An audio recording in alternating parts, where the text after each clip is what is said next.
찬송가 377장입니다.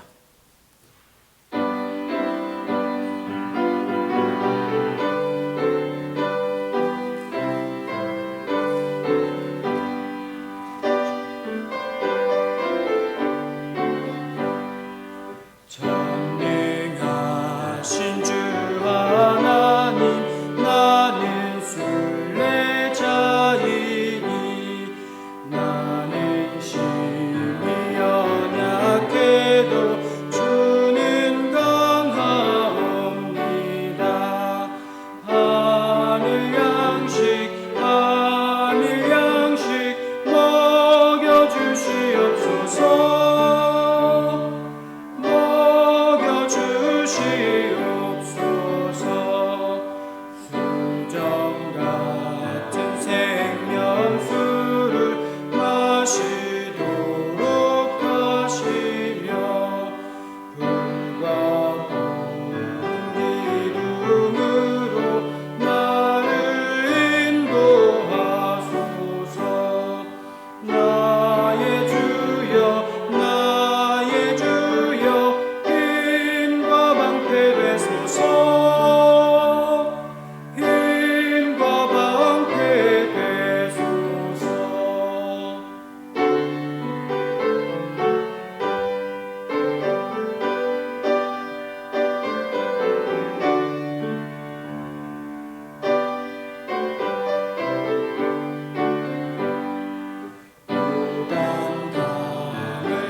우리의 소망이 되시는 하나님 아버지, 오늘도 저희들을 영육간에 강건하게 붙들어 주시고 가정과 일터와 교회를 지켜주시는 은혜에 감사드립니다.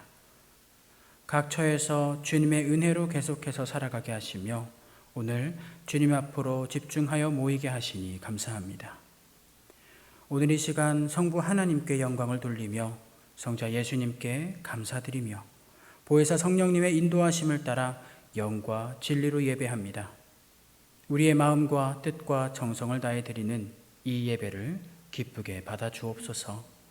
예수님의 이름으로 기원하옵나이다. 아멘. 나는 전능하신 아버지 하나님, 천지의 창조주를 믿습니다.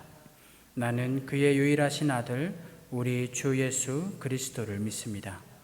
그는 성령으로 잉태되어 동정녀 마리아에게서 나시고 본디오 빌라도에게 고난을 받아 십자가에 못 박혀 죽으시고 장사된 지 사흘 만에 죽은 자 가운데서 다시 살아나셨으며 하늘에 오르시어 전능하신 아버지 하나님 우편에 앉아 계시다가 거기로부터 살아있는 자와 죽은 자를 심판하러 오십니다. 나는 성령을 믿으며 거룩한 공교회와 성도의 교제와 죄를 용서받는 것과 몸의 부활과 영생을 믿습니다. 아멘. 찬송가 183장입니다.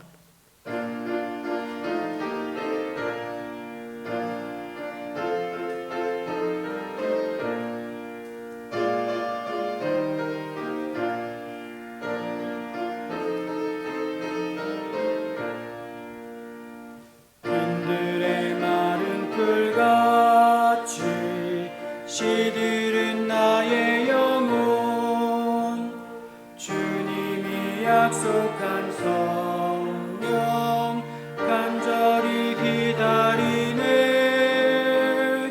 거물어 메마른 땅에 단비를 내리시듯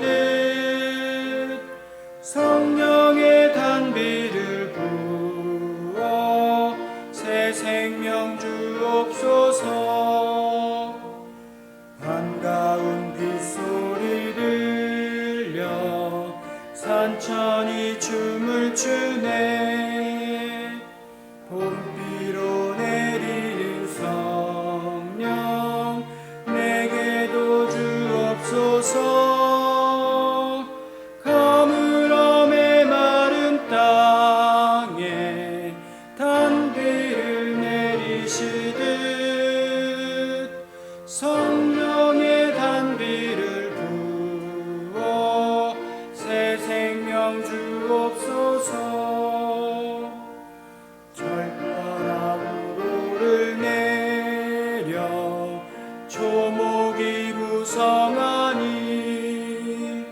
갈급한 내 심령 위에 성령을 부으소서 가물어 메마른 땅에 단비를 내리시듯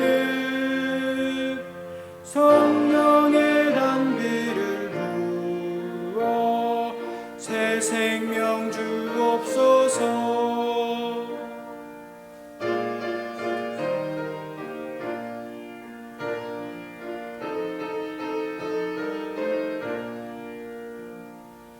참되신 사랑의 언약 어길 수 있사오랴 오늘의 흡족한 은혜 주실 줄 믿습니다 가물어 메마른 땅에 단비를 내리시듯 성령의 단비를 부어 새 생명 주옵소서 아멘.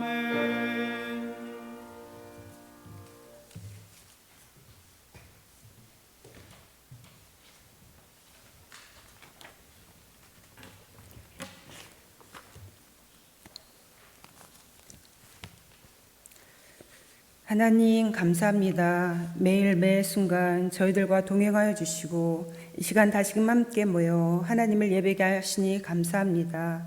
세상을 살면서 지은 저희들의 잘못된 행동과 언행을 주님 앞에 고백하오니 주님의 보혈의 피로 깨끗하게 씻어 주시옵소서.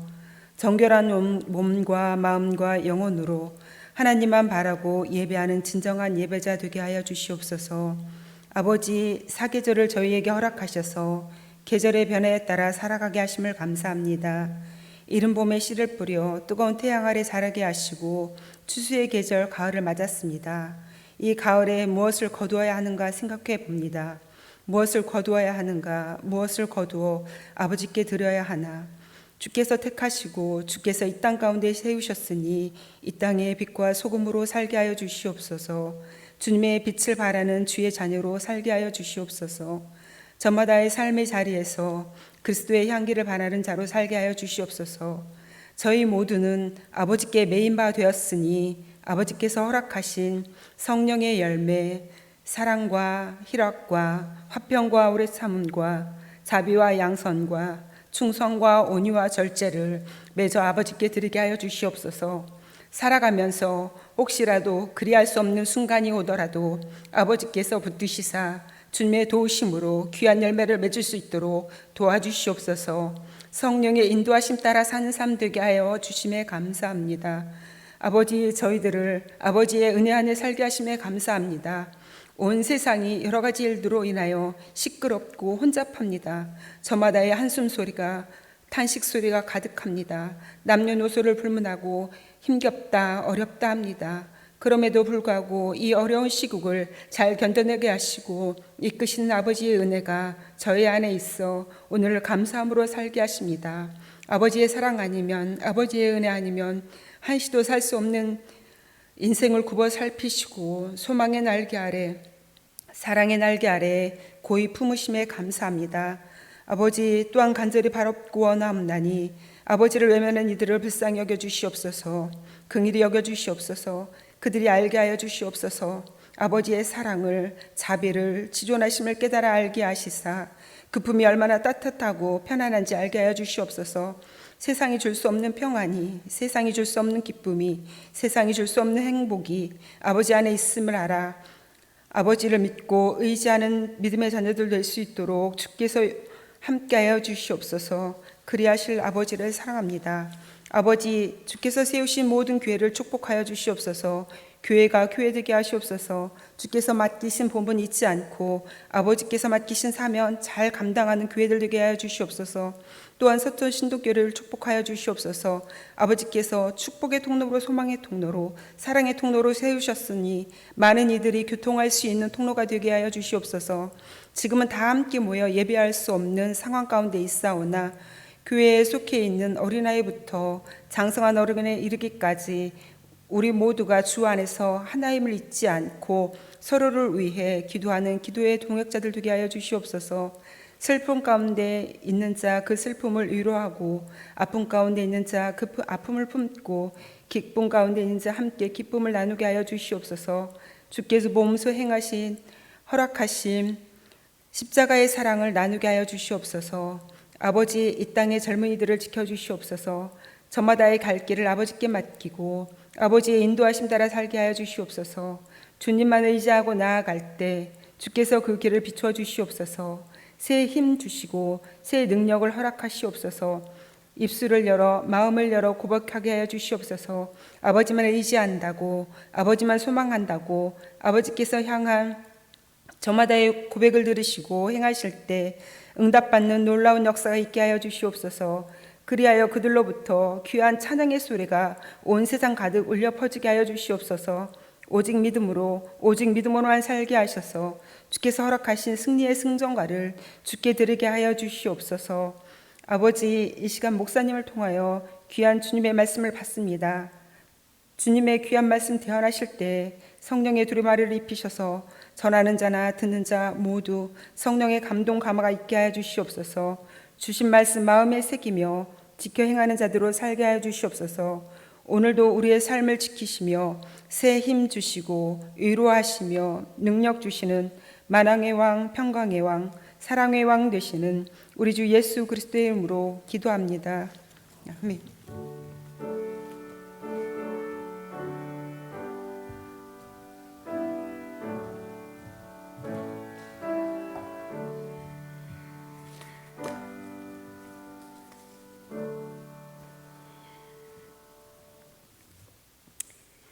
네, 오늘 성경 말씀은 신약 성경 사도행전 2장 4절에서 13절까지 말씀입니다. 사도행전 2장 4절에서 13절까지 말씀을 우리 교독하도록 하겠습니다. 그들이 다 성령의 충만함을 받고 성령이 말하게 하심을 따라 다른 언어들로 말하기를 시작하니라.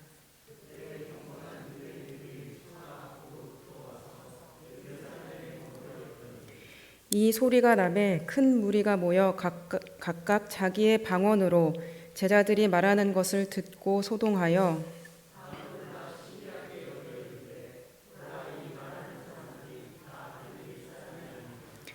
우리가 우리 각 사람이 난 곳 방언으로 듣게 되는 것이 어찌 됨이냐.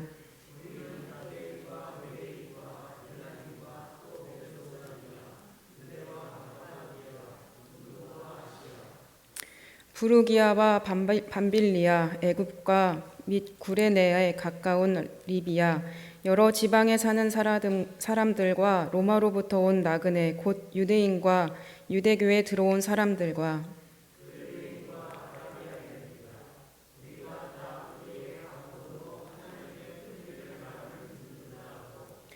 다 놀라며 당황하여 서로 이르되 이 어찌된 일이냐 하며 또 어떤 이들은 조롱하여 이르되 그들이 새 술에 취하였다 하더라.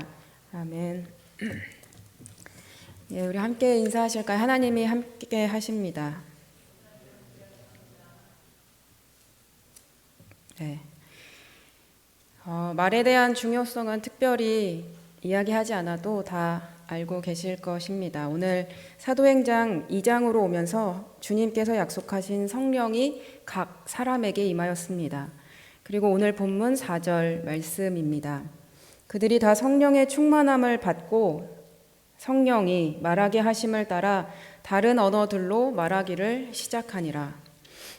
이들은 성령을 받았을 뿐만 아니라 성령 충만함을 받았다라고 기록되어 있습니다. 충만하다라는 것은 가득 찬 상태를 의미합니다. 성경에서 사용되는 이 성령 충만을 살펴보면 크게 두 가지의 역사가 있습니다. 하나는 급격한 변화이고 또 하나는 점진적인 변화입니다.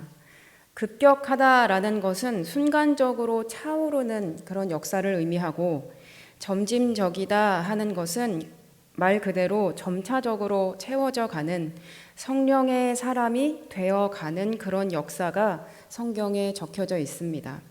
그리고 이 성령 충만한 모습들이 앞으로 이 사도행전에 계속해서 등장합니다. 오늘 본문에서는 이 성령 충만함을 받아 변화된 모습이 무엇이냐? 바로 4절 하반절에 나오는 방언이었습니다. 성령이 각 사람에게 임하자 가장 먼저 변하는 것이, 그 중심에 있는 사건이 바로 방언, 즉 언어가 있었다라는 것입니다. 여기서 사용된 방언이라는 단어는 3절 말씀에 나오는 불같은 혀와 같은 단어로 사용되었습니다. 성령 충만한 사람이 가장 먼저 변하는 것이 무엇이냐면 바로 말, 언어가 변하기 시작합니다. 그리고 성령께서 우리의 언어를 말하게 하십니다. 성령 충만한 가운데 있으면 우리 속에 말씀이 채워지고, 그리고 그것이 흘러져 나오게 되는데 그것이 바로 우리의 성령의 언어라는 것입니다. 이 성령 충만한 사람들이 이야기하는 방언이 이곳에 모인 사람들에게 꽤나 충격을 주었습니다. 왜 그런지 살펴보면 5절 말씀을 보니까 이때 이 시기는 오순절이었습니다. 그래서 수많은 경건한 유대인들이 이곳에 모여 있었습니다. 9절에서 11절까지 말씀을 보니까 수많은 지역에서 이곳에 모였는데, 이 지역들은 지금 현재 지역으로 따지면 이란과 이집트, 터키, 로마 지역을 비롯한 15개의 지역에서 이곳에 모인 것입니다. 그런데 이들이 8절 말씀을 보니까 난곳 방언, 즉 자신들의 모국어로 이야기를 하고 있었다라는 것입니다. 이 15개의 지역에서 모인 사람들의 각 지역의 언어의 말로 이야기를 하고 있었기 때문에 이곳에 모인 유대인들은 당연히 놀랄 수밖에 없었습니다. 게다가 이들이 놀란 이유는 또 있습니다. 바로 7절 말씀에 이 사람들이 갈릴리 사람이었기 때문입니다.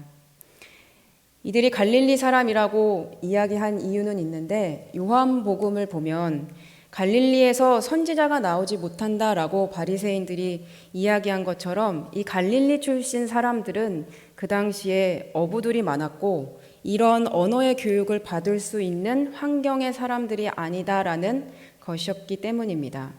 그러나 이들이 다양한 자신들의 모국어로 이야기했기 때문에 이 유대인들은 충격을 받을 수밖에 없었습니다. 게다가 이들이 말하는 내용이 무엇이었냐면 11절 말씀에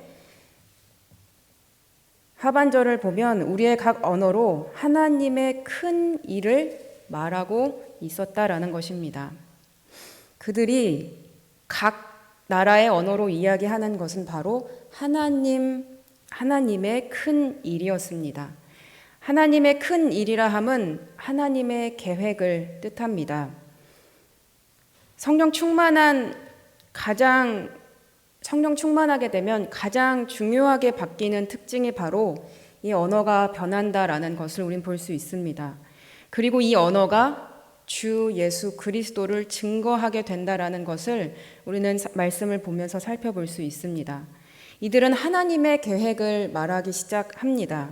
성령 충만한 삶은 나의 삶을 증거하려고 내 언어로 애쓰는 것이 아니라 하나님 나라의 일을 증거하는 삶으로 변하게 되는 것을 의미합니다. 이것이 성령 충만한 임재의 사건입니다. 성령이 충만할 때 하나님 나라의 일을 말하게 되고 믿음의 말을 선포하기 시작하는 것입니다. 우리가 성령 충만해지면 바뀌는 것이 있습니다. 첫 번째는 내 안에 생각의 질서가 임하게 된다라는 것입니다. 여러분, 생각이 많다고 해서 질서가 있지는 않습니다. 오히려 우리를 더 혼란스럽게 하게 됩니다. 그러나 하나님의 영이 우리 안에 충만해지기 시작하면 하나님의 말씀이 우리의 생각의 질서를 만들기 시작합니다. 그리고 그 말씀이 우리의 행동을 지배하게 되는 것입니다. 성령이 충만해지면 두 번째로 우리의 감정이 달라집니다. 평안과 기쁨이 임하게 되는데 골로새서 3장 15절 말씀을 보면 그리스도의 평강이 너희의 마음을 주장하게 하라라는 말씀이 있습니다. 우리의 모든 상황을 하나님께 믿음으로 가져가면 성령님께서 우리 안에 알 수 없는 평안과 기쁨을 주신다라는 것입니다. 그리고 마지막으로 성령이 임하시면 우리의 자유 의지를 강하게 만들어 주십니다. 거룩하게 만들어 주십니다. 스스로 자원하는 마음을 말씀을 따라 선택할 수 있도록 거룩한 의지를 갖게 해주시고 그리고 하나님의 길을 가게 해주신다라는 것입니다. 오늘 이 성령 충만함을 받은 이들이 하나님의 계획을 각 나라의 언어로 이야기하기 시작합니다. 그러나 유대인들의 반응은 어떠했습니까? 12절과 13절 말씀을 우리 마지막으로 보도록 하겠습니다. 다 놀라며 당황하여 서로 이르되 이 어찌된 일이나 하며 또 어떤 이들은 조롱하여 이르되 그들이 새 술에 취하였다 하더라. 유대인들은 어떻게 이야기했습니까? 어떻게 이들이 이 모든 언어를 말하는 것인가? 이들을 조롱하기도 하고 술이 취했다라고 빈정거리기 시작합니다. 사랑하는 여러분, 이전이나 지금이나 믿음의 말을 하는 사람들을 비웃는 사람들이 존재합니다. 믿음이 없는 사람들은 믿음의 말을 우습게 여길 때가 있습니다. 미움의 마음을 갖고 미움의 말을 하는 사람들은 사랑의 말을 하는 사람들을 공격하기도 합니다. 그래서 창세기에 바벨탑 사건이 나오지 않습니까? 하나님을 대적하기 위해서 하나님만큼 높아지려고 했던 사람들에게 하나님께서 가장 먼저 혼잡게 하신 것이 바로 언어였습니다. 그때 이후로 여전히 사람들은 언어로서 서로를 혼잡하게 합니다. 언어로 사람을 무너뜨리고 혼잡하게 하려고 하는 현상이 우리에게 있습니다. 그러나 성령 충만함을 받은 제자들은 어떻게 대응합니까? 그들이 빈정거리는 말에 대답하지 않습니다. 오히려 말씀으로 그들의 빈정거림에 담대히 맞섭니다. 성령의 언어는 용기의 언어를 가져다 줍니다. 다윗을 생각해 봅시다. 골리앗을 쓰러뜨리기 전에 다윗이 선포했던 용기의 언어는 무엇입니까? 나는 만군의 하나님 여호와의 이름으로 나오겠다라고 선포하지 않았습니까? 요즘 내가 자주 하고 있는 말이 어떤 언어를 사용하고 계십니까? 남을 상처를 주고 또 절망하게 하고 낙심하게 하고 미움의 말과 갈등과 분열과 욕설이 내 안에 있는가? 아니면 용기를 주고 다른 사람을 격려하고 화평하게 하고 또 믿음의 말을 하는 그런 영적인 언어를 사용하고 있는가? 하나님께서는 말씀으로 사람을 창조하셨고 그리고 말씀으로 사람을 회복시키시고 또 말씀으로 사람에게 공급하십니다. 그래서 우리 안에 성령이 충만하면 성령의 언어가 우리의 말 속에서도 축복의 언어가 시작되는 것입니다. 성령의 언어가 임하면 다른 사람을 축복할 수 있는 그런 힘이 생기기 시작합니다. 오늘 본문의 11절 말씀처럼 하나님께서는 언어로서 말로써 성령의 계획을 드러내십니다. 마침내 성령님께서 약속하신 대로 각 사람에게 임하였고 그리고 땅끝까지 복음을 전하는 사도행전의 역사가 이제 시작되고 있는 것입니다. 성령 충만함이 바로 우리의 축복입니다.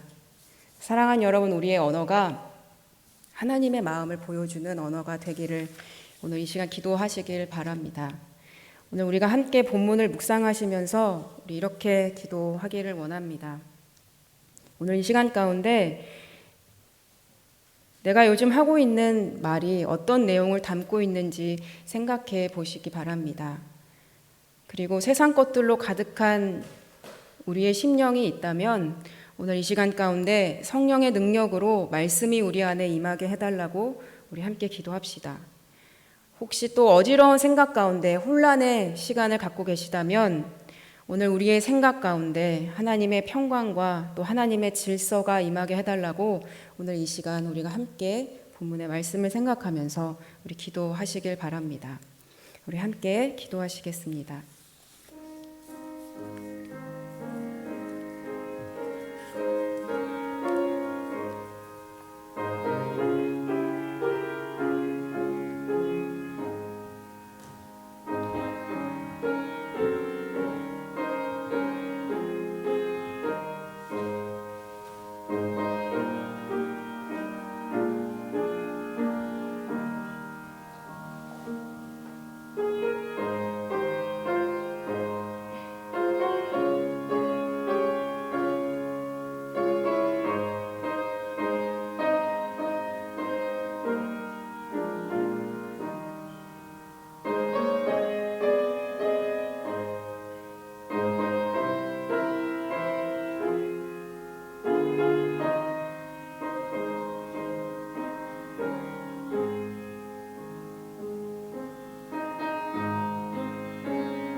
찬송가 191장입니다.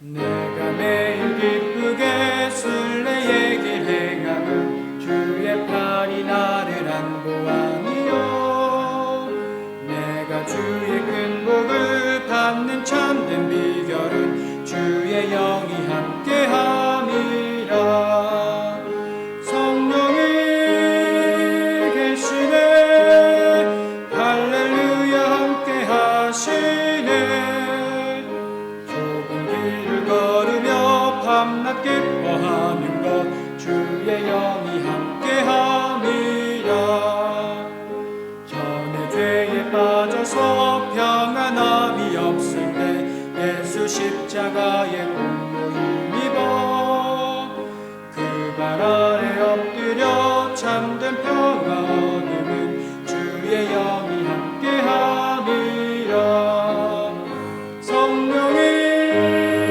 계시네 할렐루야 함께하시네 좁은 길을 걸으며 밤낮 기뻐하는 것 주의 영이 함께함이라 나와 동행하시고 모든 염려하시니 나는 숲의 새와 같이 기쁘다 내가 기쁜 마음으로 주의 뜻을 행하면 주의 영이 함께함이라 성령이 계시네 할렐루야 함께하시네 좁은 길을 걸으며 밤낮 기뻐하는 것 주의 영이 함께함이라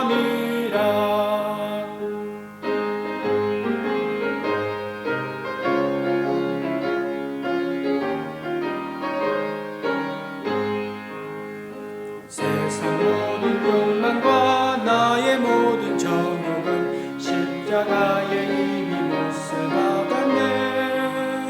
어두운 밤이 지나고 무거운 짐 벗으니 주의 영이 함께함이라. 성령이 계시네. 할렐루야 함께하시네. 좁은 길을 걸으며 밤낮 기뻐하는 것 주의 영이 함께함이라. 우리 이 시간 함께 기도하실 때에 오늘 말씀을 통해서 기도하시고 우리 주변의 환우들을 위해서 또 우리 개인의 기도 제목을 가지고 기도하신 후에 돌아가시기 바랍니다.